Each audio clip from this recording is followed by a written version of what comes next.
Hi all, this is Johnsy and it is my first mini vlog in my YouTube channel. So இன்றைக்கி நம்ம ஒரு office routine தான் பார்க்க போகிறோம். So already நான் லாஸ்ட் வீடியோவில் சொன்ன மாதிரி நாங்கள் நைட் ஷிஃப்ட் ஒர்க் பண்ணிகிட்ருக்கோம். எப்போயுமே 7:30க்கு வீட்டிலேருந்து ஸ்டார்ட் பண்ணிடுவோம். போகிற வேலை இவன் உட்காண்ட்ருப்பான். இவனுக்கு எப்போயுமே ஒரு பாய் சொல்லிட்டு போவோம். So 8 o'clock login time. நாங்கள் டிராஃபிக்லாம் இருந்ததுன்னா கரெக்டாக போயிட்டு 7:30 கிளம்புனா தான் போயிட்டு 8 o'clock லாகின் பண்ணுறதுக்கு சரியாக இருக்கும். போகிறதுக்கு முன்னாடி எப்போயுமே இந்த லிஃப்ட்டில் தான் ஒரு ஃபிட் செக் பண்ணுவோம். ஃபிட் செக்லாம் பண்ணி முடிச்சுட்டு கரெக்டாக போயிட்டு 8 o'clock லாகின் பண்ணியாச்சு.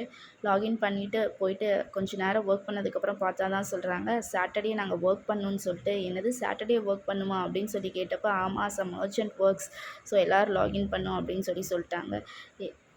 அதோட ஒரு பெனிஃபிட் என்னென்னா ஒர்க் ஃப்ரம் ஹோம் எடுத்துக்கலாம் அப்படின்னு சொல்லிட்டாங்க. சரின்னு லாக் அவுட் பண்ணிட்டு லேப்டாப்லாம் வீட்டுக்கு எடுத்துகிட்டு, சரி சாட்டர்டே ஒர்க் பண்ணுறது கடுப்பு தான், இருந்தாலும் ஒர்க் ஃப்ரம் ஹோம் தானே அப்படின்னு சொல்லிட்டு நாங்களே எங்கள் மனசை தேத்திட்டு வீட்டுக்கு கிளம்பிட்டோம். தேங்க்யூ, தேங்க்ஸ் ஃபார் வாட்சிங்.